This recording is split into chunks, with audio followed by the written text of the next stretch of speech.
How to stop iPhone App Store asking for password. To get started, first of all go ahead and open up the Settings application on your iPhone. Once you're here, tap on your Apple ID profile at the very top of the screen.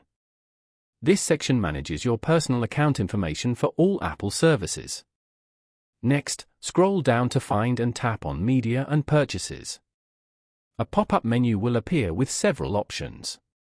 From this menu, select Password Settings. You are now in the Password Settings page for your purchases. Here, turn off the Require Password switch. This will stop the App Store from asking for your password for free downloads. Then, go to the When Purchasing section and select Require after 15 minutes. Once selected, tap the check mark in the top right corner to save your changes. Following these steps, you can easily stop iPhone App Store asking for password.